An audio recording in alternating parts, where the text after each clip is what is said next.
여러분 안녕하세요. 오늘은 영탁님 정말 감사합니다. 라는 말이 절로 나온 50대 남편의 인생이 단 한 곡으로 뒤집힌 충격적인 사연을 전해드릴게요. 퇴근해도 집이 차갑고 가족과 눈도 못 마주치던 남자가 어느 날 갑자기 웃고 말하고 먼저 손을 내밀기 시작했습니다. 대체 영탁의 이 노래가 무엇을 건드린 걸까요?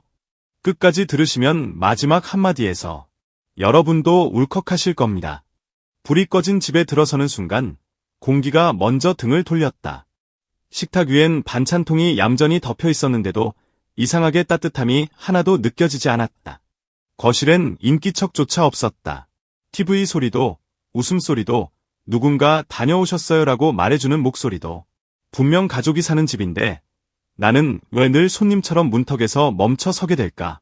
50대 남편, 50대 아빠라는 이름이 이렇게 무겁고도 쓸쓸한 줄 그땐 몰랐다. 나도 모르게 숨을 낮췄다.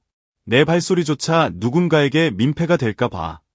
언제부터였을까? 아이들은 인사를 잊었고 아내는 내 눈을 피했다. 내가 가족을 위해 산다고 믿었던 시간들은 어느 날부터 가족에게 있어도 없는 시간으로 바뀌었다. 회사에서 버틴 하루는 집에서 인정받기 위한 하루가 아니라 집에서 더 조용히 숨기 위한 하루가 되어버렸다. 말 한마디 건네면 싸움으로 이어질까봐 침묵을 선택하는 날이 늘었고 침묵이 늘수록 나는 더 투명해졌다. 거울을 봐도 내 얼굴이 낯설었다. 나는 도대체 누구지? 가족을 위해 일했고 가족을 위해 참았고 가족을 위해 묻어내지려고 했었는데 정작 가족은 내 존재를 불편해하는 듯했다. 어느 날 저녁 아내가 말했다. 목소리는 낮았지만 칼날 같았다. 당신은 늘 일을 핑계로 도망친다고. 아이들은 당신을 무서워한다고. 그 말이 더 아픈 이유는 내가 무서운 사람이 되고 싶어서 된 게 아니라는 걸 나만 알고 있었기 때문이다. 나는 그저 지치고 비틀리고 무너질까 봐 더 단단한 척을 했을 뿐이다. 그런데 그 단단함이 가족에게는 차가움으로 보였던 거다. 남자는 원래 말이 없어라는 내 변명은 그날 완전히 쓰러졌다. 말이 없는 게 아니라 마음이 닫혀 있었던 거다. 그날 밤 나는 혼자 거실에 앉았다. TV도 끄고 불도 일부러 어둡게 했다. 눈을 감으면 회사의 소음이 들려오고 눈을 뜨면 집의 침묵이 들려왔다. 소음과 침묵 사이에서 나는 점점 작아졌다.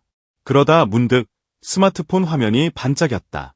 친구가 단톡방에 올린 짧은 영상. 야, 이거 웃기다 라는 말과 함께 한 남자가 노래를 따라 부르며 울고 웃는 장면이었다. 그 영상의 배경음이 바로 영탁의 노래였다. 처음에는 솔직히 별 기대가 없었다. 트로트는 부모님 세대의 음악, 혹은 TV에서 흘러나오는 배경음 정도로만 생각했다. 그런데 이상하게 그 노래의 첫 소절이 귀에 닿는 순간 몸이 먼저 반응했다. 마치 오랫동안 잠겨있던 문이 딸깍하고 열리는 느낌. 그건 멋진 비유가 아니었다. 진짜였다. 가슴 한가운데가 찌릿했고 숨이 잠시 멈췄다. 내가 뭐에 놀랐는지도 모르겠는데 눈가가 뜨거워졌다. 내가 지금 울려고 그 순간 나는 스스로에게 놀랐다. 울 일이 없어서 울지 않았던 게 아니라 울 틈조차 허락하지 않았던 사람이었으니까. 노래는 이상했다. 가볍게 웃게 만들었다가 바로 다음 순간에는 가슴을 쿵 내려앉게 만들었다. 마치 괜찮아라고 말해주다가도 그동안 참느라 얼마나 힘들었냐고 등을 두드려주는 사람처럼. 목소리는 과장되지 않았는데도 과장되게 들렸다.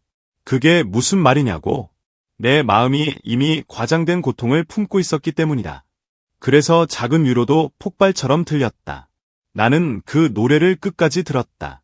끝나자마자 다시 재생했다. 또 다시. 그리고 그날 새벽 나는 거실 바닥에서 손바닥으로 얼굴을 가리고 울었다. 어른이 50대가 가장이 아무도 없는 거실에서 무너졌다. 그런데 이상하게도 그 무너짐이 부끄럽지 않았다. 오히려 살 것 같았다. 다음날 아침 나는 평소와 달랐다. 아주 작은 것부터 달랐다. 출근 준비를 하면서도 휴대폰으로 그 노래를 틀었다.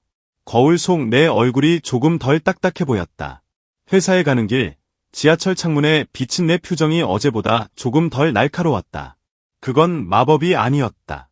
단 한 곡이 인생을 바꾼다는 말은 과장처럼 들리지만 사실 한 곡이 바꾼 건 인생이 아니라 방향이었다. 내가 어디를 보고 살아왔는지, 왜 이렇게까지 자신을 몰아붙였는지 그 방향이 틀어졌다. 그리고 방향이 바뀌면 사람은 결국 움직이게 된다. 아주 조금씩, 그러나 분명하게. 퇴근 후 집에 들어가자마자 나는 습관처럼 조용히 지나가려다가 멈췄다. 아이들 방문 앞에서, 아내가 있는 부엌 앞에서 나는 숨을 크게 들이쉬었다. 그리고 말했다. 오늘 나 좀 얘기해도 될까? 내 입에서 이런 말이 나올 줄 나도 몰랐다. 아내는 잠깐 멈추더니 고개를 들었다. 눈빛엔 경계가 있었다. 그 경계가 더 가슴 아팠다. 나는 그 경계를 무너뜨리고 싶었다. 그래서 거창한 말을 꺼내지 않았다. 그저 아주 솔직한 한마디를 꺼냈다.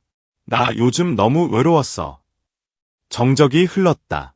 집안이 더 조용해지는 순간 나는 다시 도망치고 싶었다. 아, 괜히 말했나. 그런데 그때 아내가 입술을 떼며 말했다. 당신도 외로웠구나. 그 한마디가 내 몸 안의 얼음장을 깨뜨렸다. 나는 변명을 덧붙이지 않았다. 책임을 돌리지도 않았다. 그냥 고개를 끄덕였다. 그리고 그날 나는 처음으로 아내에게 묻고 싶었던 질문을 꺼냈다. 당신은 요즘 어때? 정말 별거 아닌 질문인데 우리 부부에겐 오랜 시간 금지된 질문이었다. 그날 저녁 우리는 같이 앉아 영탁의 노래를 들었다. 내가 먼저 틀었다. 이 노래 나한테 좀 크게 와닿더라. 아내는 말없이 듣더니 어느 순간 눈가를 훔쳤다. 아이들도 거실로 나왔다. 아이가 말했다.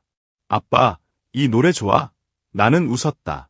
그 웃음이 너무 오래된 것처럼 느껴져서 순간 또 울컥했다. 응, 아빠도 좋아하네. 그 말이 이상하게도 자랑처럼 들렸다.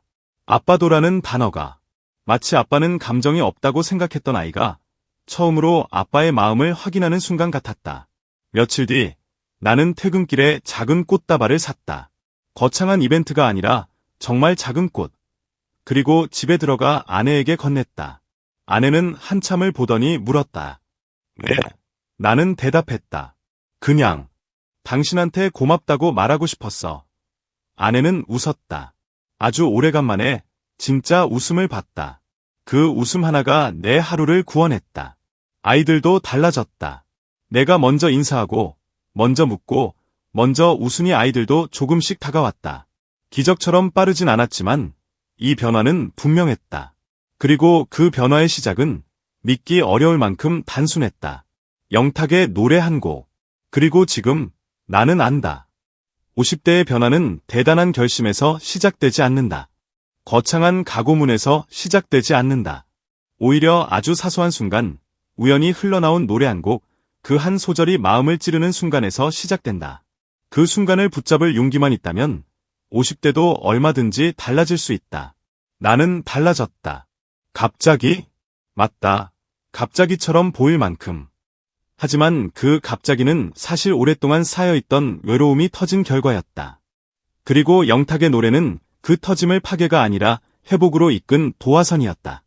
혹시 지금 퇴근 후 집에 들어가도 공기만 차갑게 느껴지는 분이 있다면, 가족이 멀게만 느껴져서 말 한마디 꺼내는 게 두려운 분이 있다면, 당신이 잘못된 사람이어서가 아니다. 당신도 그냥 지친 사람일 뿐이다. 그럴 때 한 번만이라도 노래를 틀어보자. 마음이 흔들리는 걸 허락해보자. 눈물이 나면 그건 약해서가 아니라 살아있다는 증거다. 그리고 언젠가 당신도 나처럼 말하게 될지 모른다. 영탁님 정말 감사합니다. 한 곡이 인생을 바꿨다고 말하기에는 너무 과장 같지만 한 곡이 당신의 내일로 가는 문을 열었다고 말하기엔 충분히 사실이니까.